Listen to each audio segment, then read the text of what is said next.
नमो भगवते वासुदेवाय। दशमस्कन्ध गोपलीला 39 अध्याय। श्रीशुक उवाच शुण परीक्ष नृपमणि स्वर्गे शुभिला जय बाणी।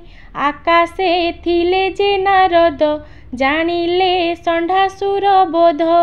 मन आनंदे देव ऋषि कृष्ण महिमा परशंसी। मथुरा नगरे मिलिले कंस राजार सभा तले। देखि उठिला भोजवीर नमिला मुनिक पयर। आनंदे सिरे कर देई आसने बसाइला नेई। स्वभावे भोजवंशे राजा मुनि चरणे कला पूजा। कुशल बार तापचारी विश्वास करी पाद धरी। कंसर भक्ति रे नारद कहंती पाई मने खेद। तू राजा मोहर विश्वास मोर बचने तोर आस। तोते मोहर चिते दया पूर्वे मु कहिअछि जाहा। तू ताहा न शुणिलु कर्णे एबे मरिबु अल्प दिने। शुण कहई मन खेद मो मुखु न स्फुरई वेद। देवता माने तो बहिरी तोर मरणे कूट करी। गोपे जादव अवतारे देवकी वासुदेव घरे। हरिंकी कराइले जन्म भिनई कला एड़े कर्म। अष्टम गर्भे नारी रात्रे प्रसविला मुरारी। तोर भिनई ताहा नेई अइला नंद घरे थोई। कन्या ए थिला तार घरे जाहा कचाड़िलु शिଳରେ। तोहर हस्तु सुनी गला तेबे हे ज्ञान तो नहिला। रोहिणी वसुदेव नारी पलाई गला तोते डरी। ताहार गर्भ होइथिला सेही कुमरे प्रसविला। हरिर अंशे अवतार से तोते मारी बेग्नि कर। राम गोविंद बेनी भाई बढ़िले गोपपुरे थाई। वसुदेवर मित्र नंद से तोते कला एड़े छंद। पुतना आदि षण्ढा जाए सबु मारिले बेनी पोए। इंद्रर दर्प करी चूर हस्ते तोलिले गिरिवर। कालिय थिला काली देहे पलाई गला तार भये। कहिबी केते गुण तार देवदानवे अगोचर। एमंत बोली मुनिवर कहिले समस्त विचार। शुणी असुर थर हर कातरे कंपई शरीर। तीक्ष्ण खड़ग घेनी करे बेगे उठिला कोपबरे। वसुदेव को अणाइला अनेक माड़ मराइला। हाणिब बोली कोप भर नारद धइले ताकर। नारद वचने विश्वास पादे भरिला लोह पास। धन संपद जुर कला बंदी मंदिरे रखाइला। कंस को कही ब्रह्मासुत आकाशे चलिले तुरित। मुनि अंतरे भोजराए भालई जीवनर भये।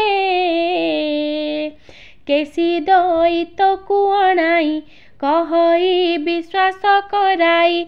तुमर भ्रात सहोदर बहन जाओ गोपपुर। वसुदेवर पुत्र दुई राम गोविंद बेनी भाई। बहन कर प्राणे नासे देवी संपद ग्राम देशे। तेबे से जीवने मो आस भो भ्रात न कर अलस। कंसर आज्ञा घेनी शिरे केसी चलिला गोपपुरे।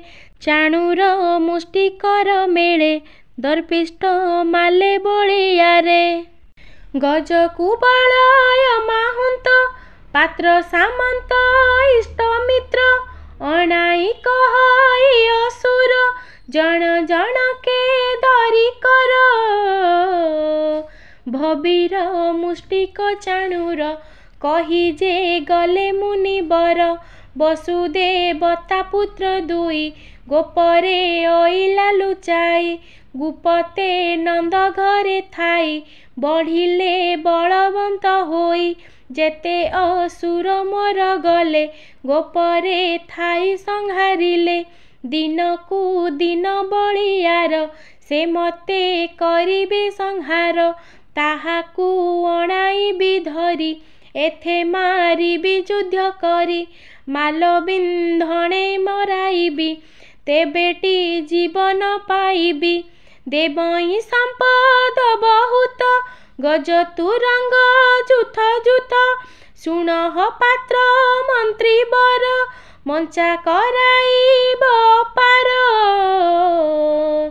ରଙ୍ଗ ସଭାଏ ଭିଆଇବ ତୁମ୍ଭେ ସକଳେ ଦେଖୁଥିବ ଦେବକୀ ବସୁଦେବ ଆସି ମଞ୍ଚା ଉପରେ ଥିବେ ବସି ତୁମ୍ଭେ କରିବ ମାଲରଣ ଦେଖିବେ ପୁତ୍ରଙ୍କ ମରଣ ମାହୁନ୍ତ ଥିବ ରଙ୍ଗ ଦ୍ୱାରେ ବସି କୋଉ ବଳ ୟା ପିଡ଼ରେ ଦନ୍ତେ ଗୁନ୍ଥାଇବେନି ଭାଇ ମାରିବ ସଭା ତଳେ ନେଇ ଅନେକ ଧନରତ୍ନ ଦେବି ମୋହର ମୈତ୍ର କରିବି ସମସ୍ତେ ଶୁଣ ମୋ ଉତ୍ତର ତୁମ୍ଭେ ବି ଆଅ ଧନୁ ଘର ସକଳ ଚତୁର୍ଦ୍ଦଶୀ ଦିନେ ପୂଜା କରିବ ରାତ୍ର ମାନେ ଛେଳି ମଇଁଷି ବଳି ଭଜା କ୍ଷେତ୍ରପାଳଙ୍କୁ କର ପୂଜା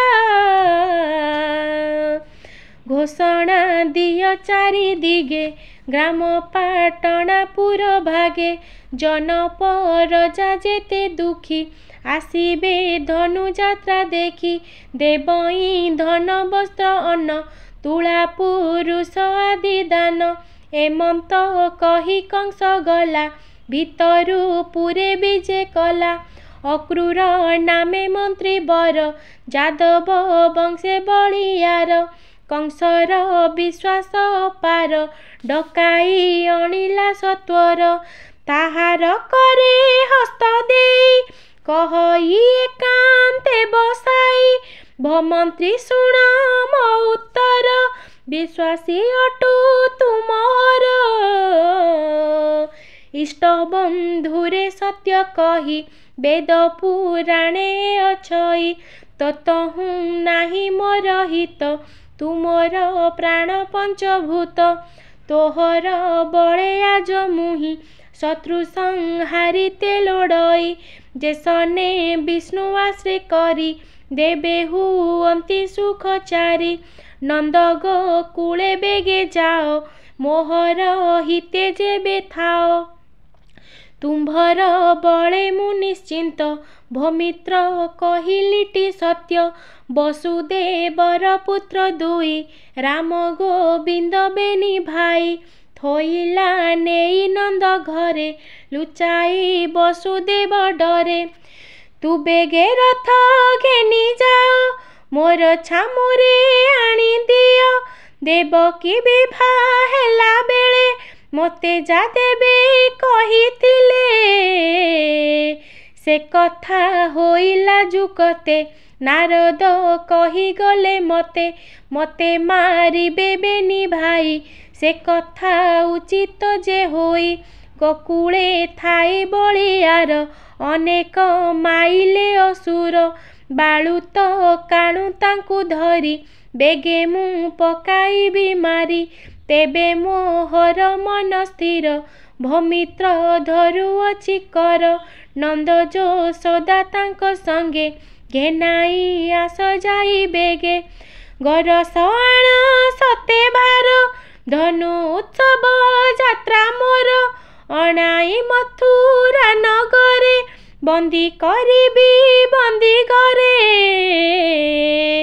ରାମ ଗୋବିନ୍ଦେ ଅଣାଇବି हस्तीर पादे मंथाइबी जेबे उबुरीबे सेठारु माले अछंती महामेरु एहांक हस्ते मराइबी तेबे से जीवन पाइबी नंद यशोदा वसुदेव देवकी जेतेक जादव एहांकु पेशी जमपुरे तेबे जीवन स्थिर मोर उग्रसेनंकु धरि आनी एठारे पकाइबी हाणी देवक नामे तार भाई मोर मरण से लड़ई मोर बोईरी छंती जेते भमित्र मारिबी हेमंते तेबे से मही अकंटक भोग करिबी मुही एक श्वशुर जरा संध मोर संगात दिबी दबानर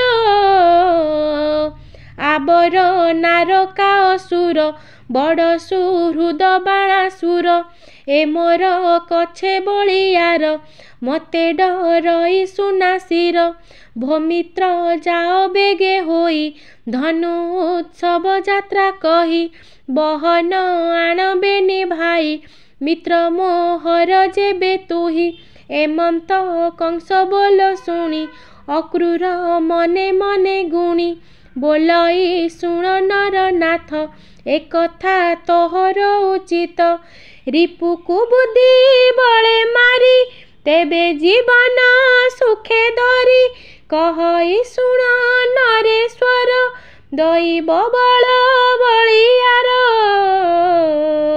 जे जहा कर्म फल बळे भोग करंती मही तले मर्त्ये मानव देह बही लाभ अलाभ न जानई जे जहा पूर्वे थाई करी भुंजई से फल आवरी शोक रस बेनी पथे मिलंती कर्मर आयते तोहर आज्ञा सिरे घेनी भमित्र जीवी एही क्षणी शुणी हरस भोज राजा अक्रूरे कला मित्रु पूजा कंस पशिला अंतपुर अक्रूर होइला बाहर पथे से विचारई मने कृष्ण को देखी केसने सते की देखी श्रीमुख खंडीबी कोटि जन्म दुख मणिला निज घरे जाई गोविंद पादे चित्त देई कहई दास जगन्नाथ अक्रूर सज कला रथ से रथ पछे थाई धीरे मन म जाऊ गोपपुरे सुजने आस संगतरे कृष्ण देखिबा बेनी डोळे अक्रूर रथे मन थुओ संसार सुखे ध्वंस नुह बारे देखिले कृष्ण रूप आउ कि थिबो मने ताप। इति श्रीमद्भागवते महापुराणे पारमहंस्यां संहितायां दशमस्कन्धे अक्रूर सम्प्रेषणं नाम ऊनचत्वारिंशोऽध्याय। ओं नमो भगवते वासुदेवाय।